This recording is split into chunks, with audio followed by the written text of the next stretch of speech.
प्रिय विद्यार्थियों, आइए एक बार पुनः आपका हमारी क्लास में स्वागत है। और अब तक हमने छठी कक्षा की एनसीईआरटी की जो बुक है उसके 3 चैप्टरों में से 4 एक्सरसाइज, तीसरे चैप्टर की जो 4 एक्सरसाइज हैं उनको हमने कंप्लीट कर लिया है। और 5वीं एक्सरसाइज को शुरू करने से पहले उससे संबंधित कुछ नियम हैं उनको जान लेते हैं। तो नियम है विभाज्यता के कुछ नियम। पहला हम देखते हैं, पहले नियम में जो बताया गया है कि यदि कोई संख्या किसी एक संख्या से विभाजित है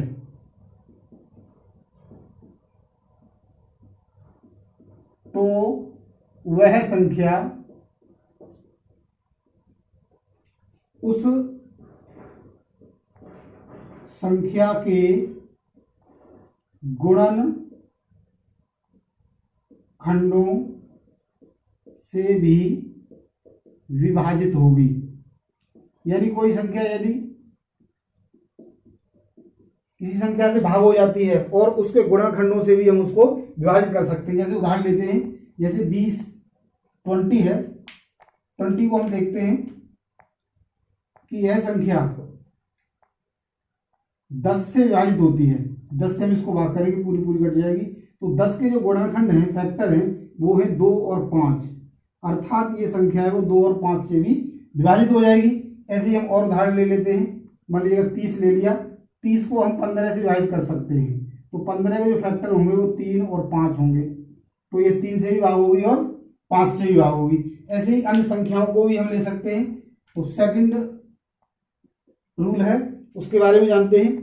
सेकंड रूल है हमारा, यदि कोई संख्या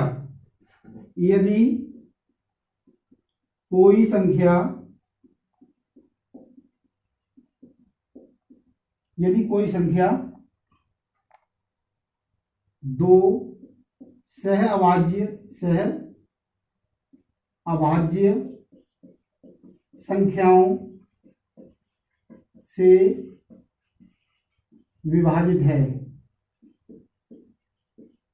तो वह संख्या उन सहअभाज्य संख्याओं के गुणनफल से विभाजित होगी। गुणनफल से भी विभाजित होगी। तो अभाज्य संख्याएं, सहअभाज्य संख्या हम जानते हैं कि ऐसी संख्याएं जो आपस में एक दूसरे से विभाज्य हों, अब विभाजित नहीं होती हूं, ना करती हूं। ऐसे ही हम देखो उदाहरण ले लेते हैं। मान लीजिएगा हमने देख लिया 40 के हम ऐसे 2 गुणनखंड लेते हैं जो इस संख्या को विभाजित करेंगे और आपस में वो एक दूसरे को विभाजित नहीं करेंगे। जैसे 5 और 8 हैं, 5 से भी कटेगी और 8 से भी कटेगी, तो इनका गुणनफल क्या हो गया 40।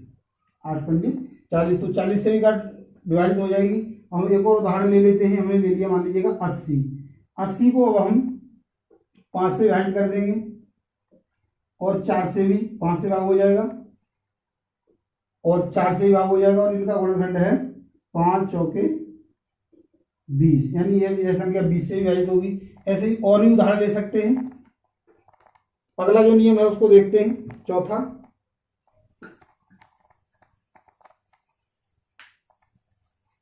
फोर्थ नियम है, यदि कोई संख्या थर्ड, यदि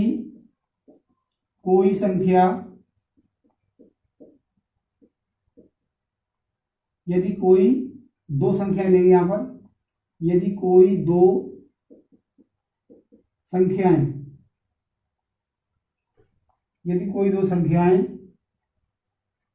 किसी एक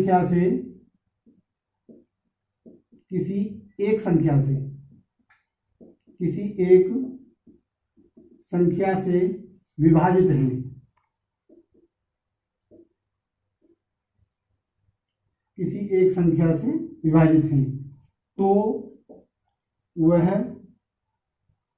उनका योग भी उस संख्या से विभाजित होगा।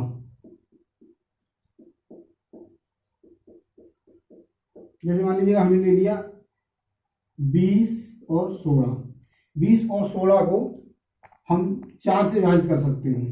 अब इनको जोड़ करते हैं परिभाषा के अनुसार, 20 जमा में 16 बराबर 36 प्राप्त होगा, जो कि 4 से पूरा पूरा भाग हो जाता है। ऐसे ही हम और उदाहरण ले लेते हैं। मान लीजिएगा हमने उदाहरण ले लिया 30 और दूसरा ले लिया 40, और 30 और 40 दोनों 5 से विभाजित हो जाते हैं। 5 6 के 30 और 5 8 के 40। अब इनका जोड़ करते हैं तो 30 जमा में 40 बराबर 70 होगा, तो ये भी 5 से विभाजित हो जाएगा। तो इस प्रकार से जो अगला नियम है फोर्थ, उसको देखते हैं। चौथा नियम क्या कहता है, यदि कोई दो संख्याएं किसी एक संख्या से विभाजित होती हैं तो उनका अंतर भी उस संख्या से विभाजित होगा। यानी उनको घटा देंगे और घटाने के बाद जो अंतर आएगा वह भी उस संख्या से विभाजित होगी।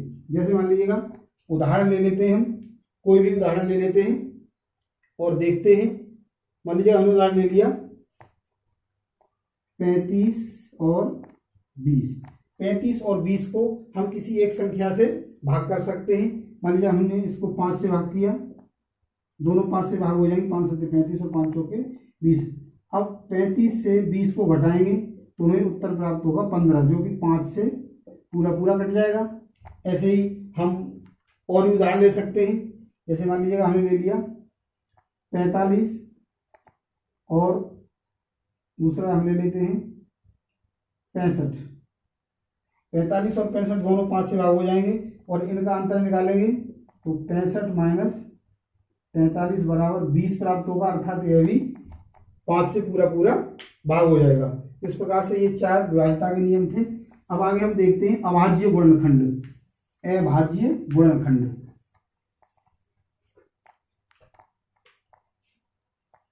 अभाज्य गुणनखंड, प्राइम फैक्टर्स, प्राइम फैक्टर्स। तो हम थोड़ा सा उदाहरण लेके देखते हैं। उदाहरण लेकर ये जानेंगे कि किस प्रकार से हम प्राइम फैक्टर कर सकते हैं। देखो एक संख्या हमने ले ली 24। 24 को हम कई तरीके से फैक्टर करके लिख सकते हैं। जैसे 24 को हम 2 गुणा में 12 लिख सकते हैं, 24 को ही हम 6 गुणा में 4 लिख सकते हैं, और 24 को हम 8 गुणा में 3 भी लिख सकते हैं। 12 दूनी 24, 6 चौक 24 और 8 तिये 24, दोनों सभी स्थितियों में हमें 24 प्राप्त होगा। अब हम इसके और फैक्टर करते हैं तो इसको हम 2 गुणा में 2 गुणा में 6 लिखेंगे, और आगे करेंगे तो 2 गुणा में 2 गुणा में 2 गुणा में 3, ये फाइनल हो गया।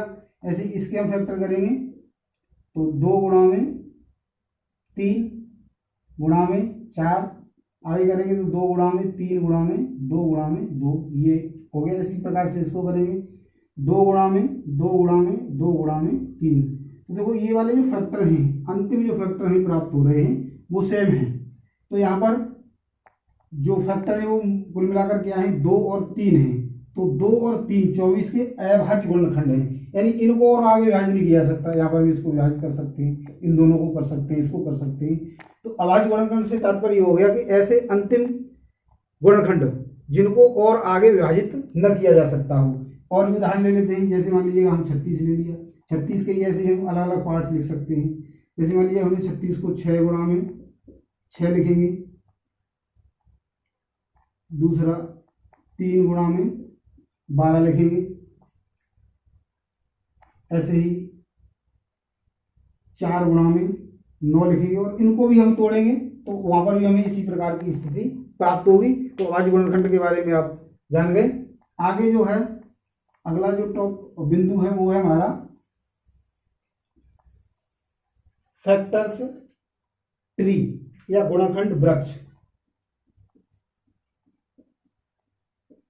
गुणनखंड वृक्ष, तो गुणनखंड वृक्ष क्या है, इससे संबंधित हमारी जो अगली एक्सरसाइज है उसमें क्वेश्चंस भी हैं। तो मान लीजिए हमने एक उदाहरण ले लिया है 90, इसके फैक्टर होंगे हमारे 9 और 10, और इस 10 को आगे हम 2 और 5 में विभाजित कर देंगे। ऐसे इसके भी 3 और 3 हो जाएंगे। और तरीके से भी कर सकते हैं, जो 90 है उसी को हम अन्य तरीके से भी लिख सकते हैं।